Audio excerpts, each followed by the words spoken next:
Hello everyone, स्वागत है आप सब लोगों का पीसीएसवाई करून में। जैसे कि आप सभी को पता है कि हम यूपी की आरओ और एआरओ एग्जाम्स की टेस्टिस को लगा रहे हैं। ये टेस्टिस हमारी आज की संस्कृति आईएएस की लग रही है। सामान्य अध्ययन एवं सामान्य हिंदी पूरा जो नया पैटर्न पेपर का आ चुका है उसी पर चलेंगे हम।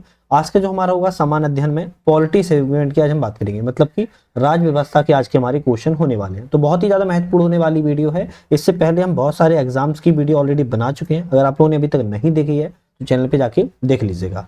चलिए आज के हम पहले क्वेश्चन की बात करेंगे, क्योंकि 50 क्वेश्चन तक हम प्रीवियस वीडियो में बना चुके थे। आज का हमारा 51 क्वेश्चन होगा जो कि महत्वपूर्ण है। एक तरफ संविधान सभा की समितियां हैं और एक तरफ अध्यक्ष हैं। किस समिति से कौन से अध्यक्ष जी आपके संबंधित रहे हैं वो बताना है। बात करें अगर संघ शक्ति की समिति के अध्यक्ष कौन थे, जवाहरलाल नेहरू थे, बिल्कुल सही है। प्रांतीय संविधान समिति के अध्यक्ष सरदार वल्लभ भाई पटेल थे, ठीक है। प्रारूप समिति के अध्यक्ष आपके बी.आर. अम्बेडकर थे, ठीक है। प्रक्रिया नियमन समिति के अध्यक्ष जे.बी. कृपलानी नहीं थे, तो फिर कौन थे, डॉक्टर राजेंद्र प्रसाद थे। कौन थे, डॉक्टर राजेंद्र प्रसाद थे। तो यहाँ पर आपके कितने ऑप्शन सही हुए, 3 ऑप्शन सही हुए, ए, बी और सी। तो आपके यहाँ कहोगे 3 ऑप्शन सही हैं, जबकि चौथा वाला जो गलत था सही कर दिया है। नेक्स्ट क्वेश्चन की बात करेंगे। एक तरफ अभिकथन है और एक तरफ कारण है। आपातकाल के दौरान संविधान में औपचारिक संशोधन किए बिना संघीय ढांचा एकात्मक रूप में परिवर्तित हो जाता है। बिल्कुल सही लिखा है कि आपातकाल का जब समय चलता है तो आपका यहाँ पर क्या होता है, जो आपका संघीय ढांचा है वो आपका एकात्मक की ओर परिवर्तित हो जाता है। बिल्कुल अभिकथन सही है। कारण कहता है कि आपातकाल के दौरान कुछ विशेषाधिकार प्राप्त जो राज्य केंद्र के पूर्ण नियंत्रण में आ जाते हैं। तो ये बात गलत है ना। तो आपका पहला वाला सही है, तो आप कहोगे ए सही है, आर आपका गलत है। नेक्स्ट क्वेश्चन है कि वर्ष 1978 में 44वें संविधान संशोधन अधिनियम के संदर्भ पर विचार कीजिए। क्या विचार करना है, इसको बात कर लेते हैं। विचार है कि अनुच्छेद 358 के तहत जो आपातकाल लगाया जाता है उस दौरान अनुच्छेद 19 के द्वारा जो 6 मूल अधिकार है, अनुच्छेद 19 में आपके कितने 6 मूल अधिकार हैं, वो राष्ट्रपति के आदेश पर निलंबित किए जा सकते हैं। देखो आपको पता होना चाहिए कि भाई राष्ट्रपति के आदेश से निलंबित नहीं किए जाते हैं, बल्कि वह स्वतः ही निलंबित हो जाते हैं, है ना, स्वतः निलंबित हो जाती है। तो आपका ऑप्शन गलत है। अनुच्छेद 359 के तहत आपातकाल के दौरान अनुच्छेद 20 और जो अनुच्छेद 21 है वह स्वतः निलंबित हो जाते हैं। भाई ये गलत लिखा है, स्वतः निलंबित नहीं होते हैं, वो आपके क्या होते हैं, राष्ट्रपति के आदेश पर निलंबित होते हैं। किस पर आदेश होता है तभी जाकर निलंबित होते हैं, स्वतः नहीं होते हैं। तो आपका ये भी गलत है। तो आप कहोगे यहाँ पर आपका नहीं पहला सही है, ना ही आपका दूसरा सही है। चलिए नेक्स्ट क्वेश्चन की तरफ बढ़ेंगे। निम्नलिखित कथनों पर विचार कीजिए और सही कथन बताइए। भारत में सर्वप्रथम पंडित जवाहरलाल नेहरू ने संविधान सभा का गठन का विचार प्रस्तुत किया था। अब सबसे पहले तो ये ध्यान रखना है, जवाहरलाल नेहरू जी के द्वारा संविधान सभा के गठन का विचार प्रस्तुत नहीं किया गया था। 1934 का समय था, डॉक्टर एम.एन.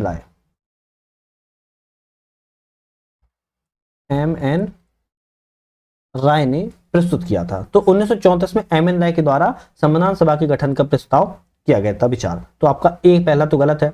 दूसरा है, वर्ष 1942 में सर स्टेफोर्ड क्रिप्स ने भारत में संविधान के निर्माण के लिए ब्रिटिश सरकार के प्रारूप प्रस्ताव जो है वो प्रस्तुत किया था। तो यहां पर आपका ये सही रहेगा। तो आप कहोगे केवल आपका डी वाला दूसरा ऑप्शन सही है। चलिए नेक्स्ट क्वेश्चन है, राज्य की नीति निर्देशक तत्व के संदर्भ पर विचार कीजिए और यहाँ पर सही बताइए। डीपीएसपी की बात कर रहा है, जो डीपीएसपी है उनके बारे में सही कथन देख लेते हैं। सही कथन कौन सा है, उसका उल्लंघन करने वाली जो विधि को न्यायालय में असंवैधानिक घोषित कर सकता है। बिल्कुल गलत है, ये बात गलत है। व्यक्ति कल्याण की अवधारणा को प्रोत्साहित करता है, तो भाई ये भी गलत है, क्योंकि डीपीएसपी जो आपका है उसमें व्यक्तिगत नहीं है बल्कि समुदाय के कल्याण की बात की गई है, ना कि व्यक्ति की। तो आप कहोगे यहाँ पर ना पहला सही है, ना इसमें दूसरा सही है, तो ये भी आपका गलत हो जाएगा। भारतीय संविधान की प्रस्तावना में जो स्वतंत्रता का सही क्रम में है कौन सा है। देखो संविधान में स्वतंत्रता दी गई है, लेकिन उसमें कहा गया है भाई क्रम क्या है, क्रम बता दो।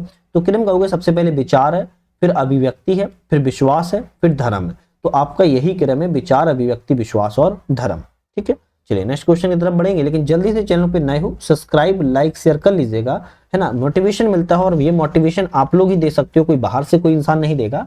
10 सेकंड लगेंगे मोटिवेशन देने में, दे दीजिएगा। साथ में हमारा ऐप भी आ चुका है, नट लर्निंग ऐप नाम से। डिस्क्रिप्शन में लिंक है, लिंक से डाउनलोड करके आप लोग खुद से ऑनलाइन माध्यम से भी टेस्ट सीरीज दे सकते हो किसी भी एग्जाम्स की। आपको वहां पर ऐप पर मल्टीपल्स एग्जाम्स की टेस्ट सीरीज मिल जाएगी, टेस्ट सीरीज को आप लोग दे पाओगे। तो ऐप को डाउनलोड करने के लिए आप हमारे ऐप डिस्क्रिप्शन में लिंक पे क्लिक करके डाउनलोड कर सकते हो, प्ले स्टोर पे सर्च कर लेना। चैनल को सब्सक्राइब और बेल आइकन प्रेस कर लेना। चैनल पर बहुत सारी वीडियो बन रही है, आप लोग जाके देख भी सकते हो।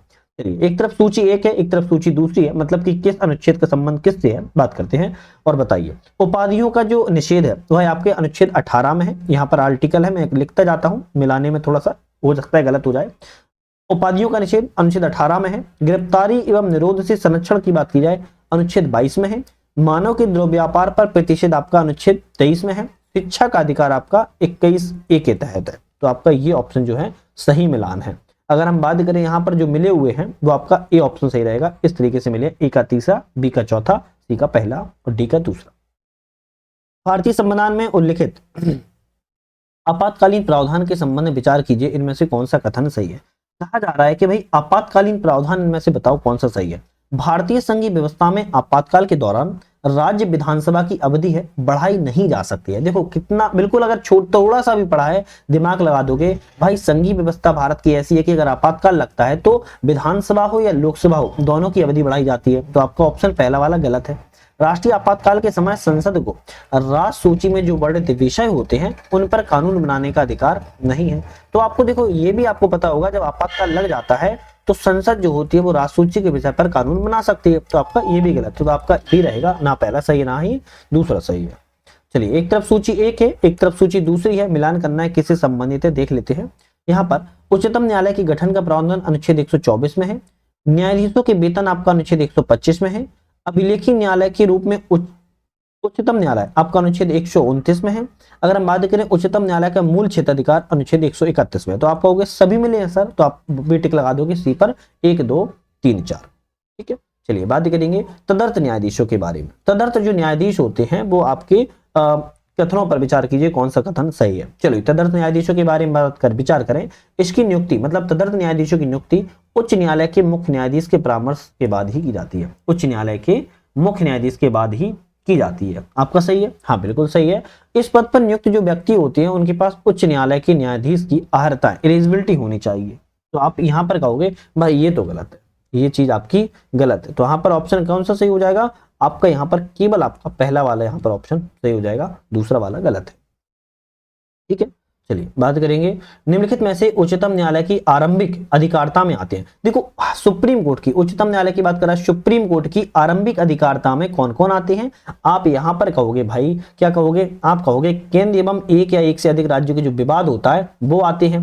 दूसरा आपका 2 से अधिक राज्यों के विवाद होता है वो आते हैं। वित्त आयोग से संबंधित मामले और अंतर्राज्यीय जल विवाद आपके उच्चतम न्यायालय में नहीं आते हैं। तो आपका केवल पहला और चौथा सही रहेगा। नेक्स्ट बात करते हैं नवीन राज्यों के पुनर्गठन से संबंधित विधेयक का पारित होना अनिवार्य है। कहां से, तो आप कहोगे संसद में साधारण बहुमत के द्वारा जो नवीन राज्यों का गठन किया जाएगा, पुनर्गठन किया जाएगा, उनको विधेयक पारित होना संसद से साधारण बहुमत से, ये आपका इंपोर्टेंट है। निम्नलिखित में से किस संविधान संशोधन के द्वारा शिक्षा का जो अधिकार है वो नया अनुच्छेद 21A के संविधान में जोड़ा गया था। सभी को पता होगा और इसका आंसर आप मुझे कमेंट बताइएगा। 86वां, 87वां, 88वां, 89वां, इसका आंसर आप लोग मुझे कमेंट बताइएगा। अब इतना तो आप भी बता सकते हो, इतना प्यारा सा क्वेश्चन छोटा सा है, बताइएगा ये अनुच्छेद 21 से किस आपके संविधान संशोधन के तहत जोड़ा गया था, बताइए। चलिए नेक्स्ट क्वेश्चन की बात करेंगे। भारतीय संविधान का कौन सा भाग केंद्र एवं राज्यों के मध्य में वित्तीय संविधानों का विवरण प्रस्तुत करता है। तो सबसे पहले तो ये समझो कौन से अनुच्छेद है। तो आर्टिकल आपकी 268 से लेकर 293 तक, 268 से लेकर 293 तक आपके केंद्र राज्यों के बारे में वित्तीय संबंधों का वर्णन है। भाग XII के भाग में वर्णन किया गया है। और अनुच्छेद याद रखना है, अनुच्छेद भी कभी कभी पूछ लिया जाता है। न्यायिक समीक्षा में न्यायालय को निम्नलिखित में से कौन सा अधिकार प्राप्त है। भाई न्यायिक समीक्षा में न्यायालय को विधायी अधिनियम और कार्यपालक जो आदेश होते हैं उनकी संवैधानिकता की जांच करने का आदेश होता है। विधिक सेवा प्राधिकरण अधिनियम 1987 के तहत निम्नलिखित में से कौन मुफ्त कानूनी सहायता के लिए एलिजिबल व्यक्तियों में शामिल है।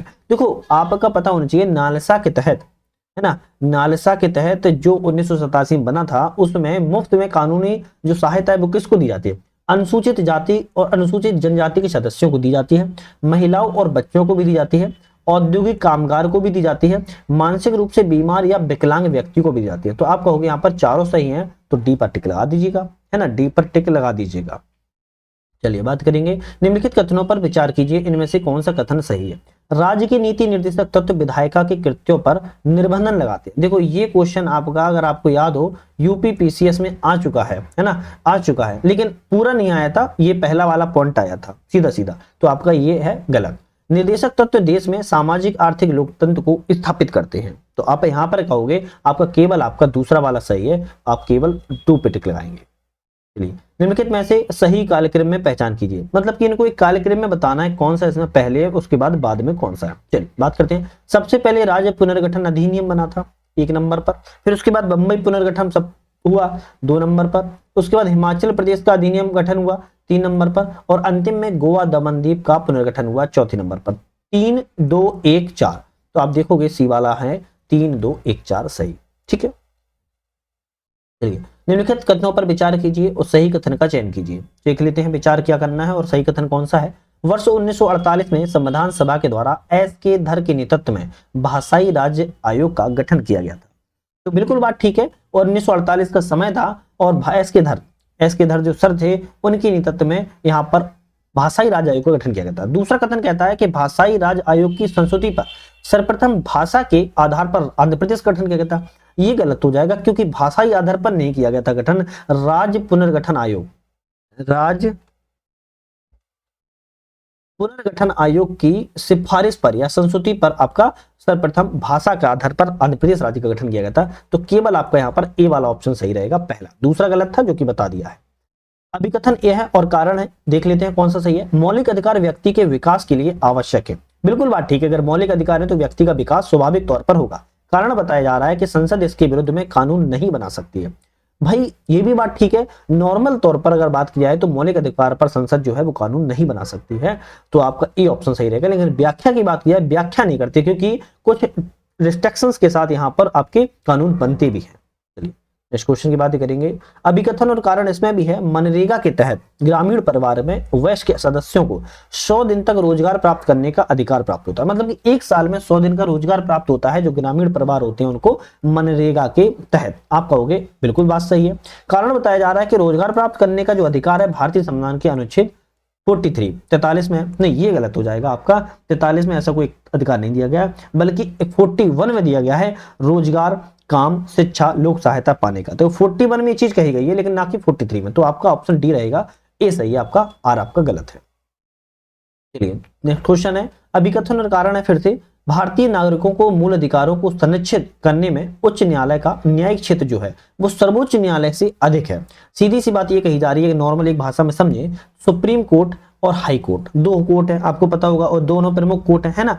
दोनों प्रमुख कोर्टों में से जो मूल अधिकार को संरक्षित ज्यादा करने का अधिकार किसको है, वो आपका रहेगा हाई कोर्ट को, ना कि सुप्रीम कोर्ट को, क्योंकि सुप्रीम कोर्ट को केवल मौलिक अधिकार को है, जबकि हाई कोर्ट की बात की जाए, हाई कोर्ट को आपकी और भी चीजों को हो जाते हैं, उनका डायमेंशन फैल जाता है, इसलिए है ना। अगर हम बात करें सुप्रीम कोर्ट को अनुच्छेद 32 के तहत है, और हाई कोर्ट की बात किया तो 226 के तहत अधिकार है। तो अभिकथन तो आपका यहाँ पर सही है। कारण है कि उच्चतम न्यायालय केवल जो है मौलिक अधिकारों के प्रवर्तन संबंधी आदेश ही जारी कर सकता है। बिल्कुल ठीक है, ये भी सही है। बाकी की और भी जो अधिकार होते हैं, बाकी आपके जो राज्यों के अंदर क्षेत्र अधिकार होते हैं वो आपके हाई कोर्ट भी कर सकता है। तो आपका यहाँ पर ए वाला रहेगा ऑप्शन भाई, दोनों सही है। ठीक है, व्याख्या भी सही कर रहा है। भारत में न्यायिक सक्रियता, भारत में जो जुडिशियल एक्टिज्म है वह है, जो सक्रियता है वह किससे संबंधित है, जनहित याचिका से संबंधित है। ध्यान रखिएगा, भारत में न्यायिक सक्रियता की बात करें जनहित याचिका से संबंधित है। बहुत इंपॉर्टेंट क्वेश्चन है क्योंकि एग्जाम में ये कई बार पूछा जा चुका है और आता भी है। ठीक है, चलिए नेक्स्ट क्वेश्चन की बात करेंगे यहाँ पर। लेकिन चैनल को अभी तक आप लोगों ने सब्सक्राइब नहीं किया है, थोड़ा सा कर लीजिएगा, मुझे मोटिवेशन मिलता है, अच्छा लगता है। इतना तो आप यार कर ही सकते हो, आप लोग इतना तो कर ही सकते हो, है ना। चलिए क्वेश्चन की बात करेंगे। लोक अदालतों के संबंध में सही ऑप्शन बताओ। लोक अदालतों के बारे में, इनके द्वारा सभी प्रकार के जो सिविल वाद हैं और समाज आपराधिक मामलों का निपटारा किया जा सकता है। बिल्कुल ठीक है, सिविल और समाज जो आपराधिक मामले होते हैं, मतलब सामध्य, वो देखे जाते हैं। बिल्कुल ठीक है। इन फैसलों को विरुद्ध जो है किसी भी न्यायालय में अपील नहीं की जा सकती है। हाँ बिल्कुल बात ठीक है, दोनों ही ऑप्शन सही है आपके। आप कहोगे सी वाला सही रहेगा। निम्नलिखित में से इनका गठन जो है केंद्र राज्य संबंधियों के लिए किया गया था। केंद्र और राज्य संबंधियों के लिए किन किन का गठन किया गया था? राजमन्नार समिति किया गया था। बलवंत राय मेहता आयोग का नहीं, तो बलवंत राय मेहता आयोग का आपका त्रिस्तरीय व्यवस्था से संबंधित है। त्रिस्तरीय व्यवस्था संबंधित है जो कि पंचायती राज में लगती है, तो आपका दूसरा नहीं है। तीसरा पुंछी आयोग संबंधित है, और चौथा मतलब कि राजमन्नार आयोग, पूंछी आयोग और आपका सरकारी आयोग आपके केंद्र राज्य से संबंधित है। आप कहोगे 1 3 4 आपका सी वाला ऑप्शन यहाँ पर आपका सही हो जाएगा। चलिए, भारत के राष्ट्रपति के संदर्भ में कौन सा कथन सही है? भारत के राष्ट्रपति, भारत का जन्म से नागरिक हो, भाई ये गलत है। ये चीज तो यूएसए में अलाउ होती है कि भारत जब वो ही राष्ट्रपति बन सकता है जिसका जन्म यूएसए में हुआ, ये भारत के लिए तो नहीं है। वह 35 वर्ष की आयु पूर्ण कर चुका हो, हाँ ये बात ठीक है कि स्वयं किसी के लाभ के पद पर धारण ना करता हो, ये भी ठीक है। तो आपका यहाँ पर दूसरा और तीसरा सही है, तो आप कहोगे डी वाला ऑप्शन यहाँ पर सही हो जाएगा।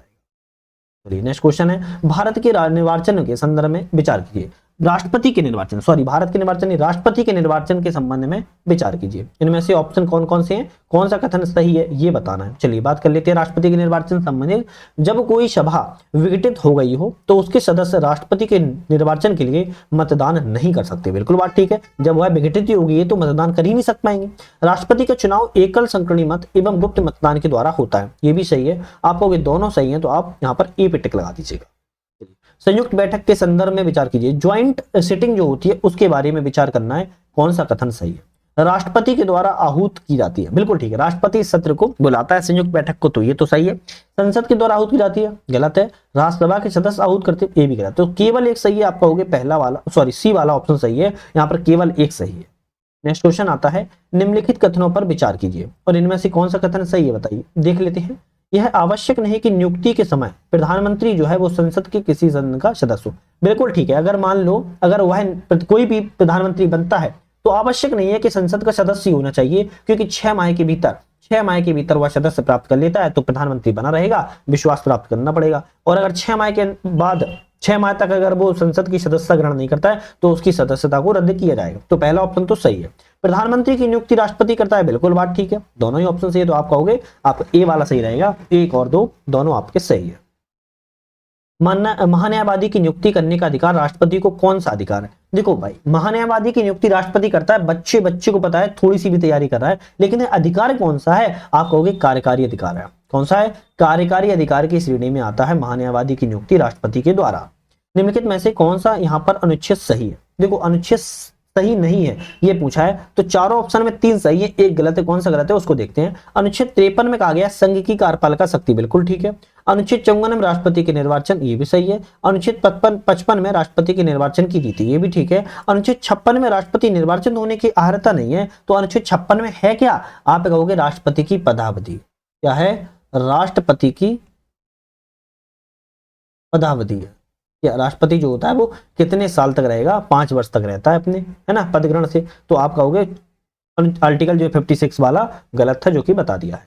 चलिए बात करेंगे राष्ट्रपति पर महाभियोग के संदर्भ पर विचार कीजिए। अब भाई राष्ट्रपति पर जो महाभियोग लगता है वो कैसे लगेगा? इस प्रस्ताव को दोनों सदनों से 2/3 बहुमत से पारित होना चाहिए, बिल्कुल बात ठीक है। लोकसभा और राज्यसभा दोनों से 2/3 बहुमत से पारित होना चाहिए, बिल्कुल ठीक है। महाभियोग संसद के द्वारा चलाई जाने वाली एक अर्धन्यायिक प्रक्रिया है, मतलब कि आपकी जो अर्धन्यायिक प्रक्रिया होती है, क्वासी जुडिशियल, वो होती है, बिल्कुल ठीक है। तो आपके कहोगे दोनों ही सही है, दोनों ऑप्शन सही है। चलिए नेक्स्ट क्वेश्चन है यहाँ पर, भारत परिषद अधिनियम 1909 के द्वारा भारत में पहली बार किसी भारतीय को वायसराय गवर्नर की परिषद के सदस्य एसोसिएशन बनाने का प्रावधान किया गया था।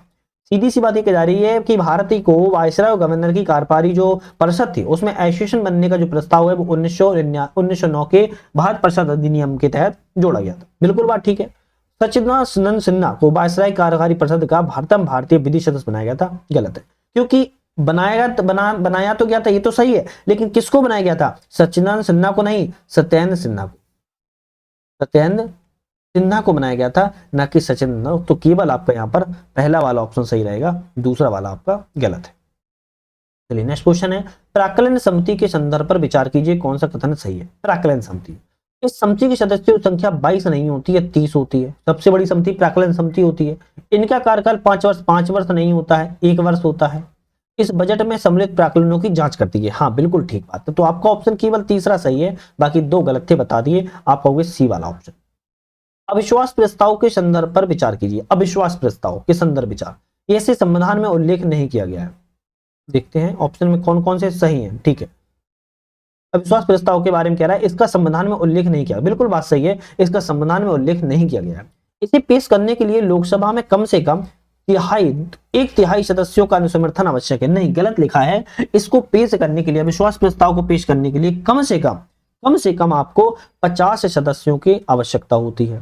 सर्वप्रथम डॉक्टर मनमोहन सिंह की सरकार के विरुद्ध लाया गया था, तो आपको ये भी ध्यान रखना है, सबसे पहली बार इसको डॉक्टर मनमोहन सिंह की सरकार के विरुद्ध लाया गया था, ये गलत लिखा है, क्योंकि यहां पर डॉक्टर आपके जवाहरलाल नेहरू थे, जवाहरलाल नेहरू मंत्री परिषद के विरुद्ध में लाया गया था। और कौन लाया था? आचार्य आपके कृपलानी लाए थे, है ना, 1963 में। तो आपका यहां पर गलत लिखे दूसरा और तीसरा, तो केवल आपका एक सही है। आप कहोगे इनमें से केवल ए वाला ऑप्शन सही है।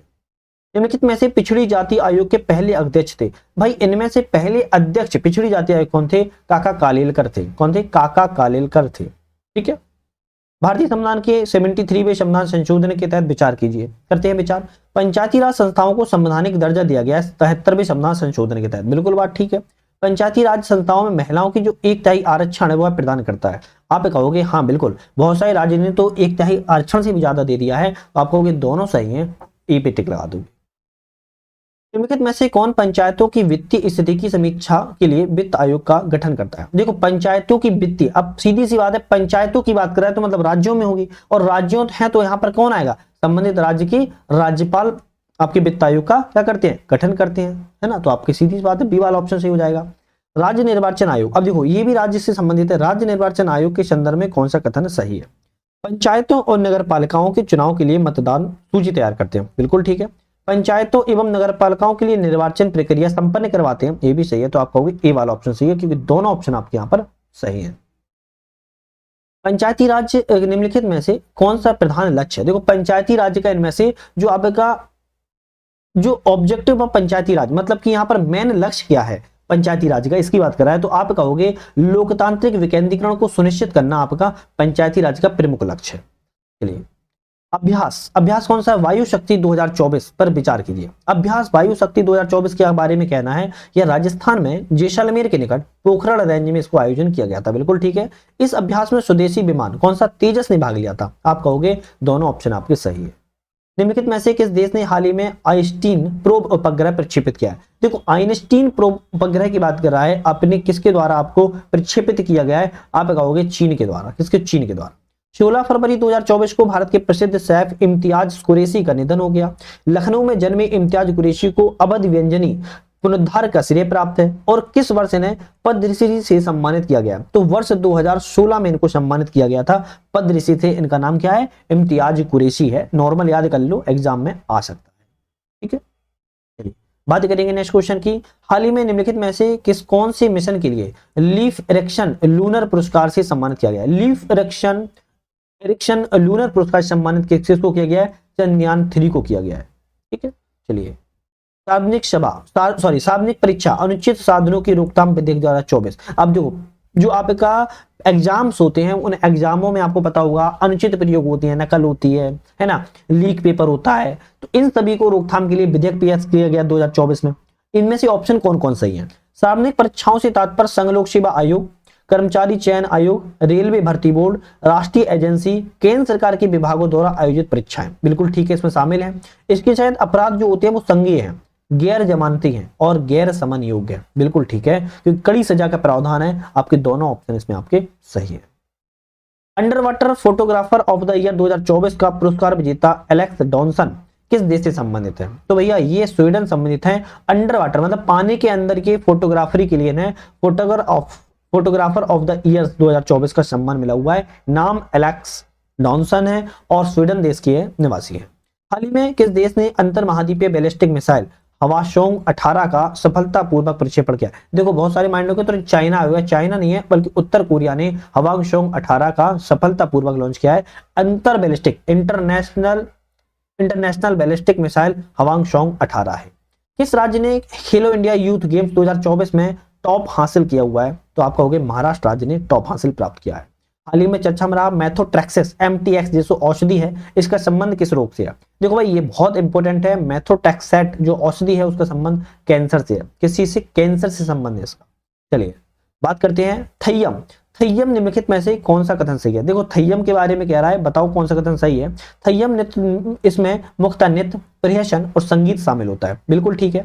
इसका प्रथम भाग बेलाट्टम और तोट्टम कहलाता है। बेलाट्टम या तोट्टम कहलाता है प्रथम भाग। आप कहोगे दोनों सही है, सी ऑप्शन पे टिका दो। तो आज हमने यहाँ पर 100 क्वेश्चन तक कवर कर लिए। नेक्स्ट जो हमारे 101 से आएंगे वो हमारी नेक्स्ट वीडियो में आएंगे, बहुत इंपॉर्टेंट रहते हैं। देखो पूरी क्यों नहीं बनाता हूँ एक साथ में, उसका रीजन ये रहता है, देखने में भी दिक्कत होती है, बहुत लंबी लंबी वीडियो बन जाती है 2-2 ढाई घंटे की, और बनाने में भी आसानी होती है और आप देख भी पाते हो।